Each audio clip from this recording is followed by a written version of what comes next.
Se referirá al escenario económico actual. Presentamos inicialmente a Marcelo Buchansky, quien es licenciado en Economía y magíster en Relaciones Económicas Internacionales por la Universidad de Buenos Aires, y en la coordinación de esta ponencia, Joaquín Ramos, de Editorial ACAL y secretario de la Cámara Argentina del Libro. Bienvenidos a ambos. Joaquín, tenés la palabra. Estimades, bueno, buenos días. Acá Marcelo nos va a dar un panorama económico actual. Los kits de suicidio están ahí al fondo. Cualquiera que puede agarrarlos. Bueno, podés empezar cuando quieras. Intentá eso, que no haya muchos suicidios hoy. Bueno, ¿me escuchan bien? Creo que voy a optar por pararme, si les parece. Creo que el micrófono da. Y tenemos un tema técnico, que es que las filminas voy a tener que ir haciendo una seña y me están viendo. Así que si ven que hago muchas señas es eso, no es que... Digo, estoy loco, pero no porque haga muchas señas, es otro motivo. Yo me corro un poquito de costado como para ir viendo ahí las filminas. Primero vamos a arrancar con algunas verdades poco conocidas. Y hay una que siempre es linda presentar una primera charla, que es ¿qué lugar ocupa Argentina en el mundo en términos de PBI? Digamos, sabemos que el PBI es una medida que tiene un montón de problemas, pero es la medida más utilizada del tamaño de una economía, el tamaño económico de una economía. Y en general, bueno, muchas veces se plantea... me tengo que correr para el centro por el tema de la filmación, perdón. Muchas veces se plantea... qué lugar, y nos cuesta a veces ubicarnos en el mundo, en qué lugar estamos, y esto a veces da para una encuesta, y creo que en general muy poca gente saca que Argentina está en un lugar entre el 20 y el 25, quizás ahora estemos un poquito más atrás, pero uno dice, bueno, hay 200 países en el mundo, y dice Argentina siempre lo ponen del 150, no 180, ¿no? Siempre somos los peores. No, Argentina en términos de PBI, no PBI per cápita está más atrasado porque tenemos una población importante, pero en términos de PBI estamos en el lugar 24. Somos una economía que podríamos decir no grande, pero mediana, ¿sí? Eso como para primero ubicarnos un poquitito. Y si nos vamos a Latinoamérica, que lo vamos a ver si hacemos un clic, por ejemplo, vemos que miramos PBI per cápita y Argentina, junto con Chile y Uruguay, son los países de América del Sur que más PBI per cápita tiene, ¿sí? Es decir, PBI por persona. Con lo cual estamos hablando de un país importante, y que en términos de América Latina, aparte, es de la población que mejor ingreso tiene. Y cuando vemos distribución del ingreso también en América del Sur, vemos que Argentina, junto con Uruguay, es prácticamente de los países más igualitarios de América del Sur. ¿No? ¿Por qué es importante esto? Porque durante mucho tiempo y al día de hoy siempre se sigue diciendo esto de que Argentina es el peor país del mundo. Digo, todos los países hacen todo bien, menos Argentina. Y es un discurso muy instalado ese, que a veces la única variable, que no es menor, pero la única variable en la cual podíamos decir, bueno, Argentina tenía serios problemas comparado con el resto del mundo era, bueno, tenía una tasa de inflación, tiene una tasa de inflación mucho más alta que muchos otros países, cualquiera de los otros países de América del Sur, exceptuando Venezuela. Sin embargo, lo que vemos es que Argentina, en cualquier otra variable, PIB per cápita, indicadores de desarrollo humano, distribución del ingreso y un montón de variables sociales más que podemos ir encontrando, está muy bien situado, ¿sí? Esto es muy importante, saber dónde estamos parados, ¿no? Porque siempre somos los peores, el peor país del mundo. No es esa la situación. Cuando nos comparamos, nos comparan con Estados Unidos, con Alemania, con Suecia, bueno, sí, esos países están mejor, pero hay muchos países en África, hay muchos países en Asia, hay muchos países en América del Sur en los cuales la situación social y económica es peor, digamos, ¿no? Y a veces incluso nos comparan con otros países de América del Sur que tienen situaciones sociales mucho más complicadas. Entonces, bueno, esto me parece como para empezar dónde estamos, quiénes somos. Es un primer lugar, ¿sí? Porque esto un poco nos llevó también a autoflagelarnos y después decir somos el peor país del mundo, están haciendo todas las cosas bien menos nosotros. No, eso no es así, no tiene ningún gollete. Pasamos a la siguiente filmina, donde vamos a ver algunas verdades de perogrullo de la economía argentina, que es algo que creo que cualquiera lo puede, con un poquito de sentido común, de quizás ustedes como empresarios, Bueno, primero, yo no dije nada, pero mil gracias por la invitación. La verdad, acá soy un poco ajeno y vengo un poco a charlarles a ustedes y también siempre me gusta escuchar sus experiencias.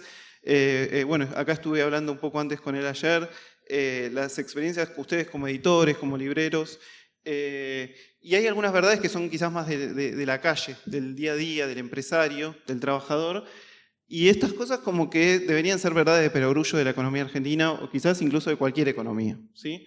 Y las presentamos así, ¿sí? La primera cuestión es, si a los argentinos nos va mejor y mejora nuestro ingreso, eso genera que tengamos más ingreso, que nos vaya mejor, que tengamos más poder adquisitivo. Vamos a hacer dos cosas.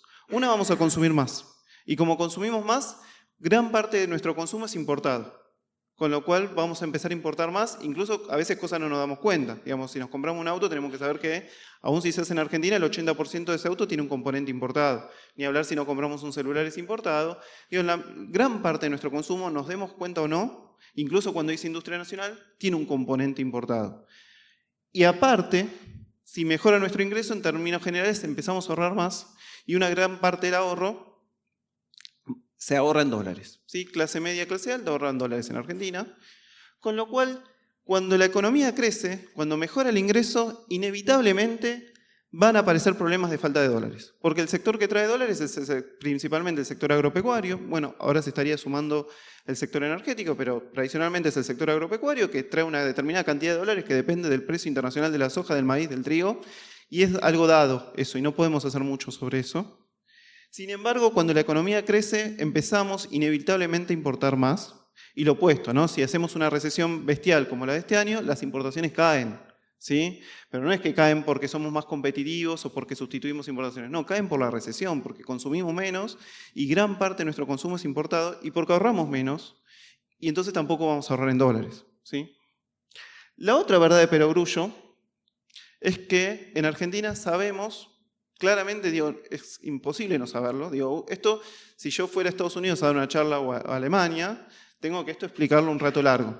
A ustedes no hace falta que les explique que las devaluaciones generan inmediatamente una aceleración inflacionaria, en mayor o menor medida, pero una aceleración inflacionaria bastante fuerte, que eso genera en general que los precios suben más fuerte que los ingresos en pesos de los salarios, las jubilaciones, y que por lo tanto va a caer el consumo y vamos a tener una recesión, digamos, ¿no? O sea, tuvimos la devaluación de diciembre del año pasado, generó una aceleración inflacionaria bestial, ¿sí? Cayeron fuertemente los ingresos, algunos fueron recuperando más, otros fueron recuperando menos, y tuvimos una recesión bestial a lo largo de este año, ¿sí? Eso, y cualquier devaluación, no es la devaluación de Juancito y la de Pedro, no, cualquier devaluación genera estos efectos.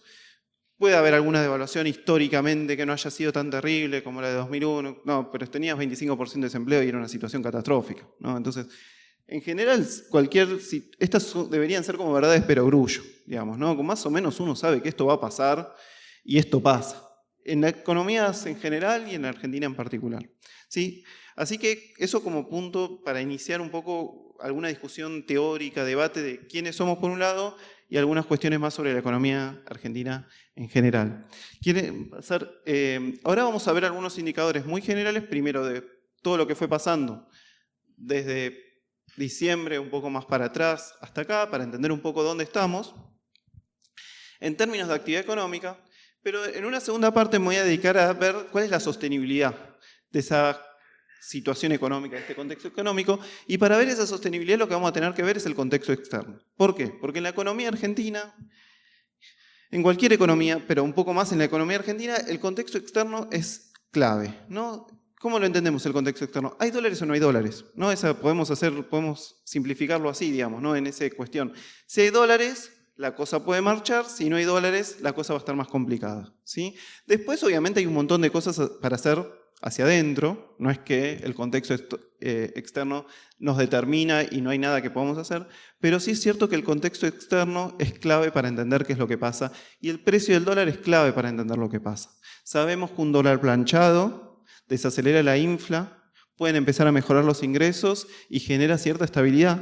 Y sabemos que las devaluaciones, por el contrario, generan el efecto contrario, generan una caída de los ingresos en términos reales y mucha inestabilidad y muchos problemas. Y acá lo que vemos es que después de la devaluación de diciembre del año pasado, que ahí vemos el tipo de cambio oficial y el contado con liquidación, por ejemplo, el oficial tuvo esa devaluación bestial, ¿no? De 300 a más de 800. Lo que vimos fue una estabilización del tipo de cambio, ¿sí?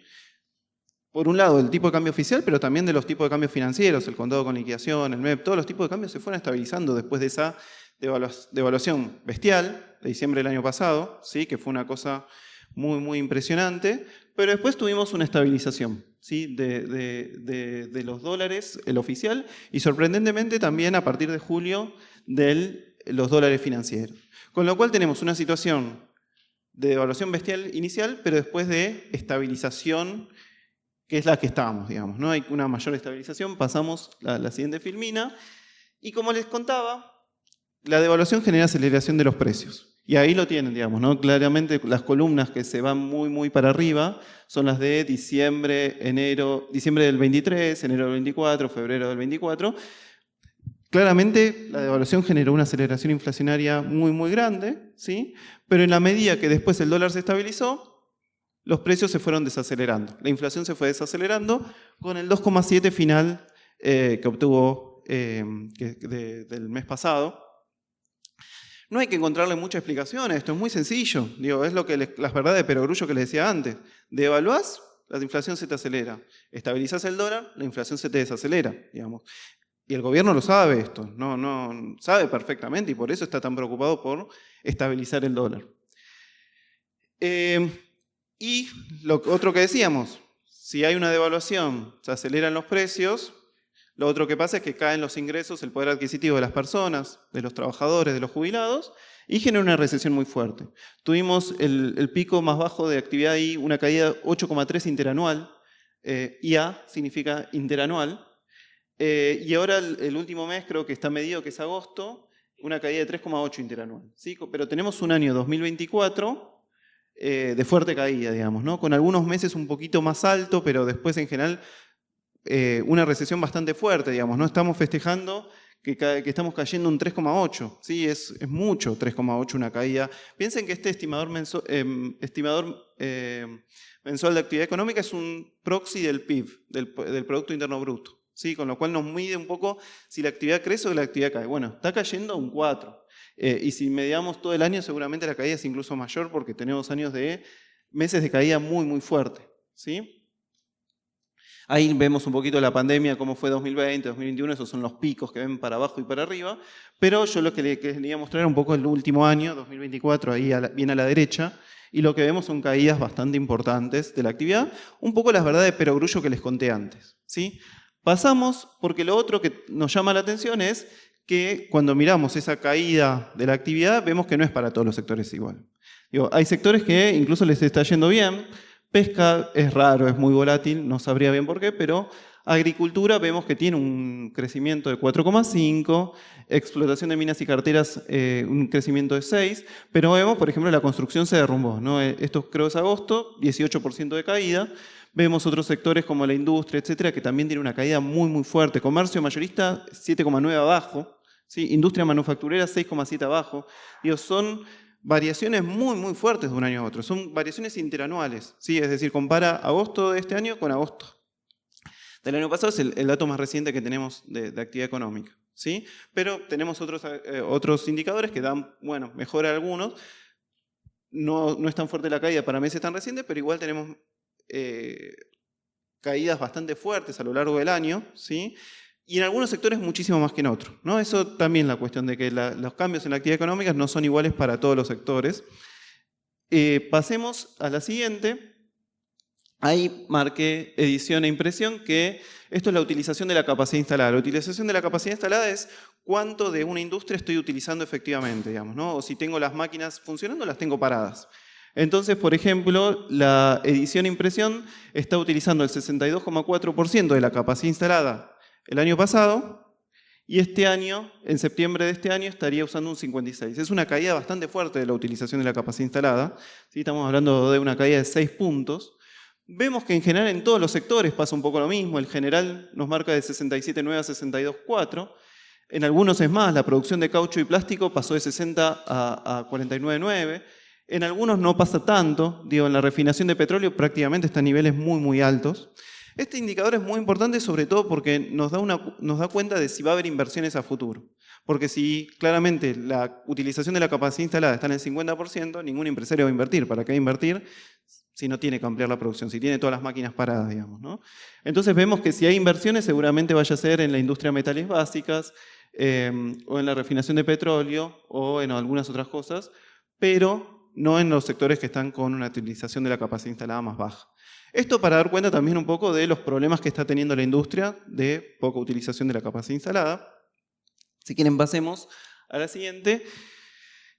Y ya pasamos a cuestiones de sostenibilidad del sector externo. Bueno, resumiendo esta primera parte, ¿qué es lo que tenemos entonces? Tenemos una situación que arranca con una fuerte devaluación, muy, muy fuerte, ¿sí? Con un 2023 que ya venía complicado por falta de dólares. Tuvimos la sequía del año pasado que también había sido muy fuerte. Con algunas devaluaciones, como por ejemplo hay una devaluación que es incluso bastante polémica, como la que es el día después de las PASO, hay una pequeña devaluación, muy chiquitita, comparada con la devaluación más bestial que va a haber en diciembre, ¿sí? Entonces ya venías con tasas de inflación relativamente elevadas, mensuales, ¿sí? De 6-10%, y cuando metiste la devaluación en diciembre del 23, claramente te generó una aceleración inflacionaria muy, muy, muy fuerte. Y entonces lo que vamos a empezar a analizar ahora es, bueno, ¿qué tenemos? Tenemos, por un lado, arrancó con una devaluación muy fuerte, pero después se estabilizó el dólar. Y en la medida que fue estabilizando el dólar, fue logrando el efecto contrario, que es que los ingresos de a poquito empiecen a recuperar, muy heterogéneamente. El sector privado formal ya está en niveles de salarios similares a los de noviembre del año pasado, mientras que el sector público está en niveles muy inferiores, ¿sí? Docentes universitarios están en niveles muy inferiores, y el sector informal no sabemos, digamos, ¿no? Porque las estadísticas vienen con mucho retraso, pero suponemos que también va a estar con algunos, es muy heterogéneo el sector informal, pero también sabemos que va a estar con alguna caída del salario. Entonces lo que tenemos es que a partir del dólar planchado, es algo que se hizo un montón de veces, digo, planchás el dólar, podemos ir a Macri 2016-2017, dólar planchado, los 90, dólar planchado. En la época de la plata dulce, dólar planchado. Digo, el dólar planchado te genera que los ingresos en términos reales crezcan, en dólares crezcan, pero también hay un crecimiento muy heterogéneo, digamos, ¿no? Algo muy característico de los 90. Los 90 fue una época en la cual había gente que tenía ingresos en pesos, el poder adquisitivo bastante bueno, que se iba a Miami, ¿sí? Y una tasa de desempleo altísima, o gente con salarios muy, muy bajos, digamos, ¿no? Entonces, hay mucha heterogeneidad en esa recuperación, pero lo que vemos es que hay una recuperación a partir de dejar el dólar planchado, que es como el compromiso máximo que tiene este gobierno de planchar el dólar, digamos, ¿no? Es como una cuestión que ellos saben, el gobierno sabe que si el dólar se empezara a mover fuerte, eso le generaría muchísima, muchísima estabilidad. En Argentina, dólar estable es estabilidad política, ¿sí? Y dólar inestable es inestabilidad política, es prácticamente sinónimos. Es muy difícil pensar estabilidad política con un dólar inestable y viceversa, digamos, ¿no? Entonces, el gobierno está apostando a eso que sabe que es clave. Y esto es muy importante porque muchas veces, incluso desde economistas de campos más heterodoxos, populares, hay cierto desconcierto y cierta falta de ideas y cierta falta también de teoría económica para saber de que dólar planchado te genera estos efectos, ¿sí? Y que las devaluaciones son muy problemáticas, ¿no? Quizás lo vamos a discutir un poquito más después, pero nada más le quería plantear este contexto. El contexto de una situación muy, muy complicada al principio y de repente tenés dólar planchado y vemos que la economía empieza a caer menos, a algunos sectores incluso les va bien, y que algunos salarios incluso vuelven a estar en los niveles que estaban antes, y también hay cierta satisfacción por la desaceleración de la inflación, ¿no? Es el contexto que tenemos ahora doméstico. Lo que vamos a ver ahora es qué tan sostenible es esto.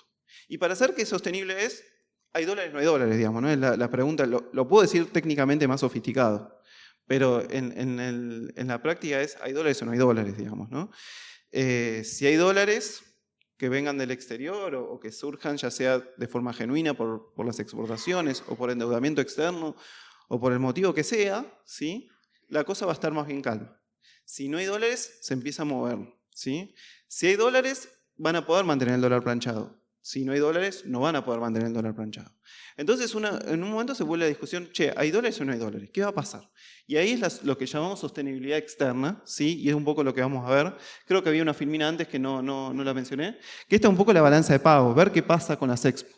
Vemos que al principio la línea verde son la balanza comercial. Si hubo más exportaciones de bienes o importaciones de bienes. Y vemos que al principio el agro liquidó un montón, ¿sí? Después de la devaluación, y por eso tuvimos un superávit de bienes, que es la línea verde, muy, muy fuerte en enero de este año, en diciembre, enero, pero más recientemente, por una cuestión estacional, pero también vemos de que empezamos a tener déficit en la balanza comercial de bienes. Importamos más de lo que exportamos, ¿sí? Y no sabemos cómo va a seguir, porque también es cierto que el dólar planchado al agro le va a generar un desafío. Porque el agro claramente es el sector exportador por excelencia. Estamos hablando del sector agroexportador, ¿no? No estamos hablando del agro en general. Claramente quieren un dólar mucho más alto, aparte de que le saquen las retenciones. Hoy tienen retenciones y tienen un dólar bajísimo. Entonces, cuando empiece la liquidación a principio del año que viene, vamos a ver qué conflicto eso nos trae. En cuanto a servicios, vemos que es una línea amarilla que empieza a bajar muy progresivamente y hoy está bastante abajo. Con lo cual significa que somos deficitarios en la balanza de servicios y ahí hay un componente que es clave, que es el turismo. El turismo, cuando nosotros nos vamos de vacaciones afuera del país, es turismo emisivo y significa que estamos importando turismo, estamos gastando dólares. Y eso vemos cómo empieza a pesar el tema de los argentinos que se empiezan a ir de vacaciones o por lo que sea, ya sea a Chile, Uruguay o a Brasil, o Tailandia, digamos, ¿no? Después, ¿qué más tenemos? Vemos entonces servicios que empieza a ir mal, bienes que ya no está tan bien, intereses de deuda vemos que es negativo, ¿sí? Inversión extranjera directa es insignificante, la inversión de portafolio es insignificante, préstamos financieros, que es endeudamiento externo privado, hay algo, ¿sí? Es positivo eso, pero no es mucho.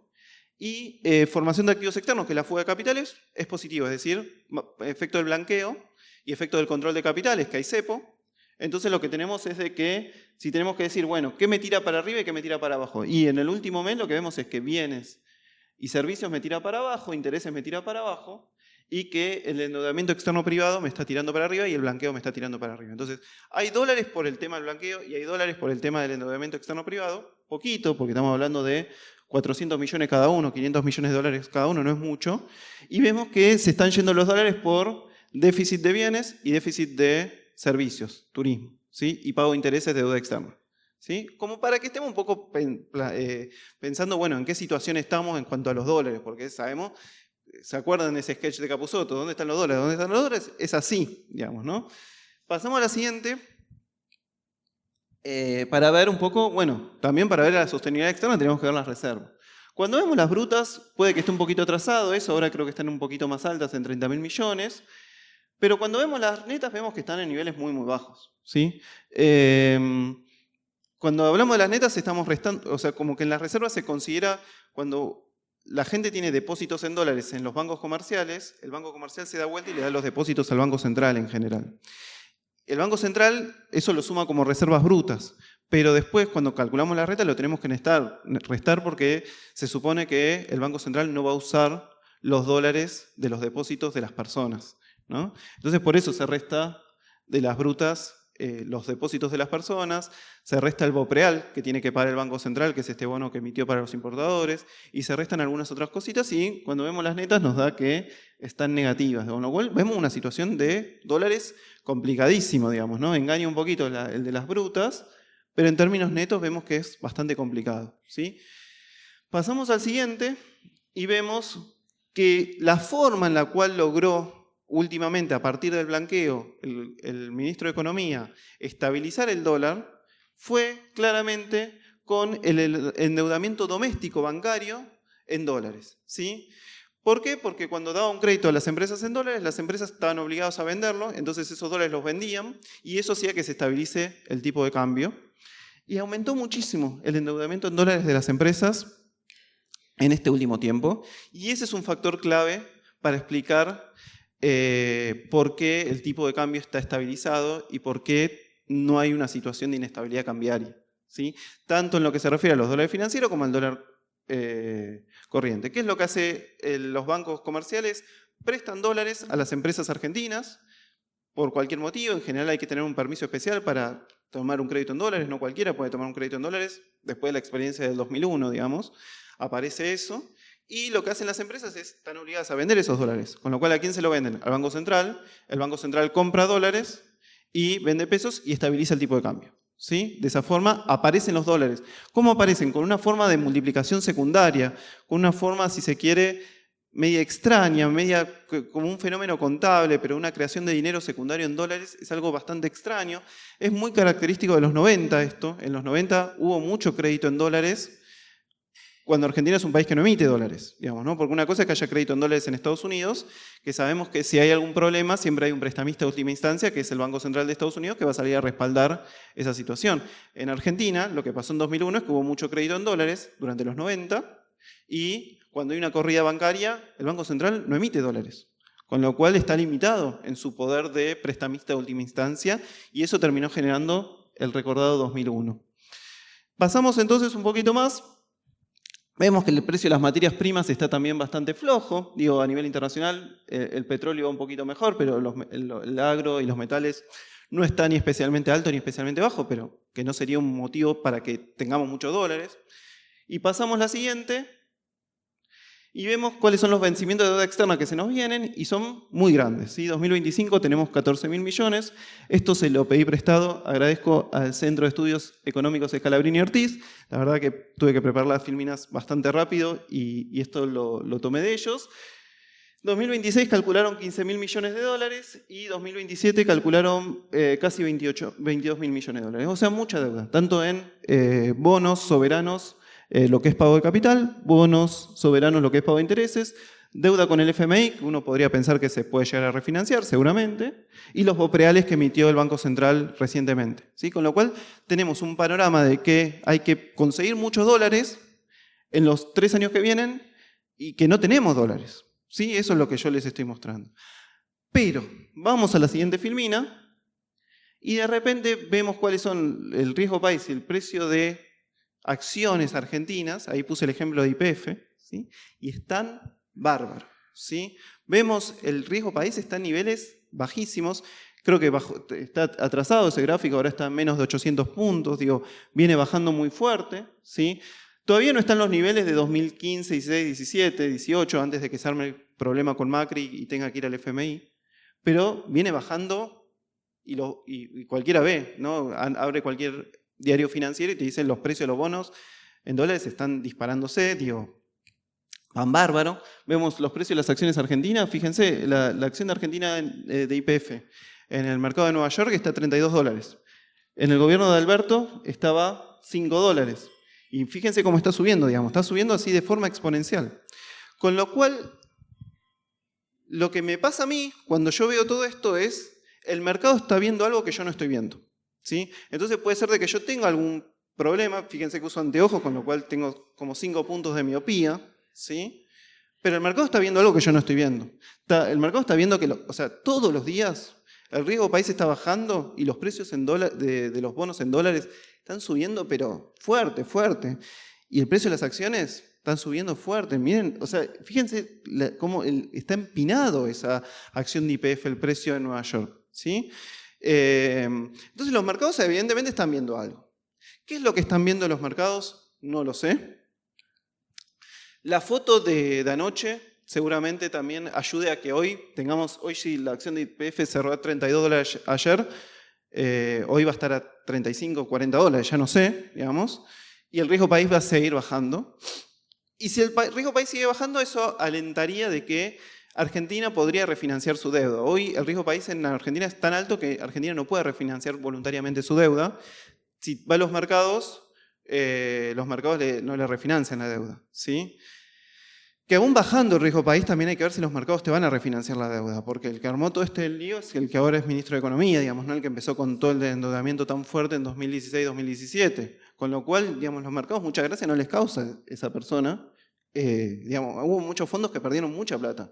En 2016-2017, fondos de afuera estoy hablando, que perdieron mucha plata. Entonces entramos con esta paradoja, ¿sí? Esta paradoja de que yo les mostraba un poco el escenario y veía, vemos que las reservas están flojísimas, vemos que se está basando el sostener el tipo de cambio en el crédito en dólares domésticos, bancario, que eso es lo que se llama, digamos, a partir de ahí surge lo que se llama la bicicleta, que ahora está de moda, están todo el mundo hablando de la bicicleta. Claro, las empresas toman deuda en dólares, lo cambian por pesos, compran algún activo en pesos, la tasa en pesos es más alta que en dólares y después se pueden a pasar y eso es lo que se llama la bicicleta, ¿no? Me paso a pesos, hago tasa y después me vuelvo a pasar a dólares. Hay mucha bicicleta, eso ayuda a la estabilidad del tipo de cambio, a partir de todo este esquema de endeudamiento externo privado bastante fuerte. Y ahora, ¿vemos el precio de las materias primas? Sí, es cierto, hay algunas cosas que uno puede decir, bueno, pueden estar mejor, peor, pero tampoco tenemos algún indicio de que el precio de las materias primas, que el precio de las hojas se esté disparando a los niveles que tuvo en algún momento, que digamos, bueno, entonces van a entrar un montón de dólares. No, tampoco vemos eso. Entonces, a mí veo la balanza de pagos, veo qué está pasando con las importaciones. Bueno, entonces está yendo todo el mundo de vacaciones afuera, con lo cual eso va a generar una creciente demanda de dólares. Ahora en el verano, digo, hay gente que estuvo viendo los precios y los precios en Brasil están igual que en la costa, digamos, ¿no? Cosas muy, muy paradojales. Y entonces yo como que veo toda una situación económica súper compleja, ¿sí? De endeudamiento externo con vencimientos muy, muy fuertes, pero hay una fe en el mercado de que todos esos vencimientos se van a poder refinanciar y hay una fe en el mercado de que van a aparecer dólares del FMI, no sé de dónde, que ahora con el nuevo presidente de Estados Unidos nos van a traer más dólares frescos. ¿Puede pasar? No lo sé. Entonces, vamos a la filmina siguiente, que es, pienso en dos escenarios futuros, ¿sí? Si la bicicleta sale bien, ¿sí? Si esta cuestión de vender dólares para poner en activos en pesos y hacer tasa sale bien, o si la bicicleta se cae. ¿De qué va a depender? Como el futuro es incertidumbre, no lo conocemos, ¿sí? Es algo que nos escapa completamente a nuestra condición humana. Entonces, son escenarios que uno plantea, obviamente puede haber infinitos escenarios. Pensemos primero el primer escenario, ¿no? El escenario que sale todo bien. Fíjense, ahí dice una escalerita que sube, eso indica de que estaríamos todo bien. El FMI nos hace un nuevo desembolso. Digo, en 2018 el FMI hizo el préstamo más grande de su historia, completamente fuera de sus normas, no estaba permitido hacer el crédito que nos dio. Somos el país más endeudado con el FMI, pero lejos, digamos, ¿no? Ningún país está cerca, digamos. Fue como, te doy 45.000 millones de dólares de la nada, ¿no? Fue un salvataje bestial, completamente ilegal y desconocido. Y lo hizo. Entonces, ¿podría volver a pasar? Sí, podría volver a pasar. Podría ser que el FMI nos vuelva a dar 45.000 millones de dólares. Digamos, las normas no existen, las reglas no existen, no existe una institucionalidad internacional que permita decir que no va a pasar. Podría volver a pasar, ¿sí? Puede ser de que los fondos externos digan, esta bicicleta chiquitita, digo, se habla como una bicicleta media doméstica la actual, pero que vuelva a una bicicleta más internacional. Hoy tenemos control de capitales, pero que vengan de vuelta los fondos de afuera, compren, ¿se acuerdan que compraban las LEVAC en ese momento, en 2016, 2017? Se hacen tasa acá en Argentina y después se van, digamos, ¿no? Podría pasar de que los fondos externos vuelvan a confiar. Le fue muy mal. 2016, 2017, cuando Argentina devalúa, en 2018 pierden un montón de guita los fondos de afuera. Porque de repente entraron con un dólar de 20 y se tuvieron que ir con un dólar de 40 y quedaron atrapados acá en Argentina, digamos, ¿no? Qué problema ese, ¿no? Quedar atrapado en Argentina. Pero ojo, porque también sería solo para refinanciar la deuda. No sé si sería nueva deuda, simplemente sería para refinanciar deuda, que los fondos volverían a prestarnos plata. El gobierno argentino tiene que pagar un montón de deuda. ¿Podría ser que se la refinancien afuera, en Nueva York, en Londres? Sí, podría ser. Y que los fondos le refinancien la deuda de forma voluntaria en Argentina. Sí, podría ser. De que los fondos digan, está bajando el riesgo país, confiamos, etc. ¿Puede ser de que las exportaciones aumenten exponencialmente? Sí, también puede ser por el tema energético, pero solamente eso, digamos, no se ve precios del agro ni nada. Digamos, lo mejor posibilidad que hay hoy es todo el tema de vaca muerta y la exportación de gas licuado, etcétera, etcétera, que sí abre una posibilidad de que antes importábamos petróleo, ahora tenemos 4.000, 6.000 millones que nos pueden llegar a entrar por petróleo y gas. Y la otra cuestión es que el mercado siga eufórico, porque el mercado dependemos de eso, digamos, ¿no? De que estén con el dólar planchado y estén todos contentos, sigan sí, sigamos creciendo y siga aumentando el precio de las acciones argentinas, etc. Y dependemos mucho de eso. Pero hay algo que se conoce en la literatura, hay un autor que es post-keynesiano, que se llama Hyman Minsky, que tiene un término medio, no me acuerdo exactamente cómo es, porque aparte en inglés, pero es un evento sorpresivo no esperado, dice. Como que es algo medio, ¿cómo se llama eso? Un oxímoron es. Oxímoron. O pleonasmo. Yo nunca me acuerdo cuál es pleonasmo y cuál es oxímoron. Bueno, creo que es un oxímoron. Un evento sorpresivo no esperado. ¿Qué significa esto? Que de repente todos sabemos que esta situación es muy, muy, muy débil y muy volátil y que uno podría esperar de que apenas el mercado diga, che, no hay dólares, nos vamos, y se pudre todo, digamos. Pero sin embargo, todos, si bien estamos esperando eso y todos decimos eso va a pasar en algún momento, sin embargo es no esperado, como que el mercado sigue comprando como si no pasara nada, ¿sí? Como vieron la película La Dolce Vita, que termina ahí todos en una fiesta y tipo están ahí aislados del mundo, no pasa nada. Bueno, el mercado está así, en ese estado, en este momento en Argentina, mientras que en América Latina está en una situación bastante complicada porque los fondos se están yendo, hay una situación de bastante volatilidad financiera. Sin embargo, en Argentina hay una euforia bestial, ¿sí? ¿Se puede sostener esa euforia? Sí. Sí, puede pasar, digamos, ¿no? Los 90 duraron 10 años, ¿sí? El macrismo solamente duró esa bicicleta 2 años, los 90 duraron 10, ¿sí? Con lo cual uno podría decir, ¿es este escenario posible? Sí, porque hay incertidumbre, todo es posible, puede ser de que el FMI venga y nos dé 100.000 millones, no sé, Elon Musk venga y nos dé 100.000 millones, sí, qué sé yo, puede pasar, ¿sí? No tengo motivos para creerlo, tampoco tengo motivos para negarlo, ¿sí? Pero pasemos al escenario 2, en el cual sería que el FMI dice, no, todo muy bien, pero yo quedé re mal con el desembolso que te di en 2018 y encima terminaste igual con un cepo y Macri terminó igual perdiendo las elecciones, con lo cual no te voy a hacer un nuevo desembolso. Puede ser de que los fondos externos que le fue muy mal con Argentina en 2016, 2017, 2018 digan, no, yo a este no le presto de vuelta, ¿sí? No le voy a refinanciar nada, por más que esté bajando el riesgo país, no le voy a refinanciar nada. Puede ser de que las exportaciones aumenten por el lado energético, pero que sea insuficiente, que ese aumento sea muy poquito como para explicar, para que haya dólares lo suficiente. Puede ser de que el mercado empiece a dudar y diga, me parece que estuvimos demasiado eufóricos, por la duda vamos a empezar a vender algunos activos, y cuando empieza a vender esto es como catastrófico, ¿no? Es un dominó. Cuando de la misma forma que hacia arriba se genera esta especie de círculo virtuoso y todos compran y no paran de ganar plata, porque una acción de YPF que estaba a $20 hace un mes, 2 meses, hoy está a 30, con lo cual ganaste un 50% en dólares, así, ¿sí? Entonces están eufóricos, ¿sí? Pero de la misma forma puede pasar lo contrario, si empiezan a vender, la venta puede ser en picada también, ¿sí? Tenemos el antecedentes históricos, ¿no? Los antecedentes históricos salieron mal, ¿digo? Aunque los 90 duraron 10 años, ¿sí? El proceso de endeudamiento externo que arranca en los 90, a principios de los 90 termina recién en 2001, ¿sí? Hubo mucha privatización de empresas, cosa que hoy no tenemos. Digamos, hoy, ¿qué privatizamos? Empresas que den plata y YPF nada más. Digo, el resto es como son empresas muy chiquitas o que no dan ganancia.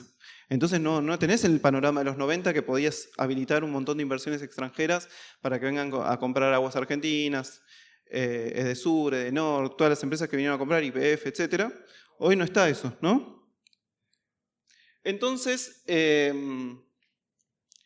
está también esa posibilidad, digamos, de que esta bicicleta no resulte. La última bicicleta fue bastante cortita, ¿no? Fue 2016, 2017 y ya a principios de 2018, cuando fue Caputo a buscar deuda a Nueva York, le dijeron, no te prestamos más y tuvimos que ir corriendo al FMI, digamos, ¿no? Fueron solamente 2 años y un poquito.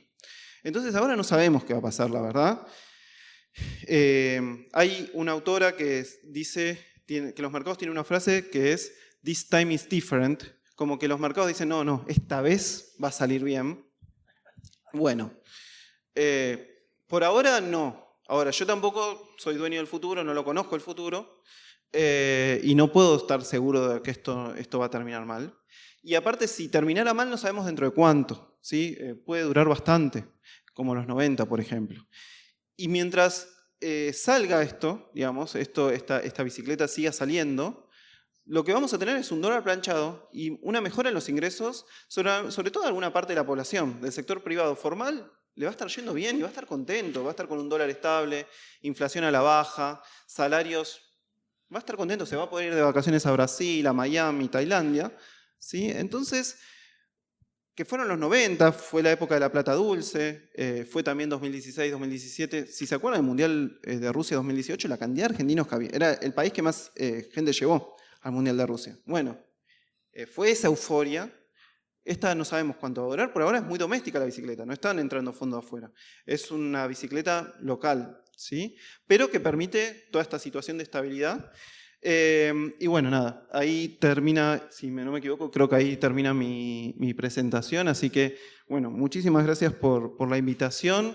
Espero que no se hayan aburrido y que les haya servido un poco a ustedes el contexto, porque muchas veces uno escucha una campana, otra, y dice, no, va todo bien, no, esto se derrumba en la mañana, y en realidad no sabemos, el escenario es más complejo que eso, ¿sí? Y es muy importante, me parece, en este contexto, tener economistas que piensen un poco, ¿no? Con pensamiento crítico se repite mucho algunas cosas y nos faltan ideas, falta teoría, falta, digamos, ¿cuál es la alternativa a esto? ¿No? Porque uno va diciendo, bueno, esto la verdad no lleva a ningún lado, está en una situación sumamente complicada y no lleva a ningún lado, estás rompiendo gran parte de la estructura productiva nacional, estás rompiendo la industria nacional, estás rompiendo un tejido productivo, es muy, muy grave, estás rompiendo todo lo que es las universidades, etcétera, es un daño muy grande que se está haciendo. Entonces uno dice, bueno, yo estoy en contra de esto. Ahora, cuando uno dice, bueno, ¿y cuál es la alternativa? Muchas veces uno no encuentra en el campo, si quieren llamarle nacional popular, heterodoxo, el nombre que quieran ponerle, uno no encuentra muchas veces propuestas, ideas, ni una crítica clara tampoco a esto, ¿no? Entonces me parece que hay que arrancar con una buena crítica a lo que está pasando para entender bien cuál es el contexto y seguidamente también vamos a tener que hacer alguna propuesta de decir, bueno, hacia dónde vamos, porque no nos olvidemos que venimos de un 2019-2023 que no fue tan bueno, ¿sí? Que tuvo un montón de problemas. Entonces, bueno, hay que revisar un poquito muchas de esas cosas que pasaron. Así que nada, espero que les haya servido. Cualquier cosa, está mi correo ahí, me pueden escribir.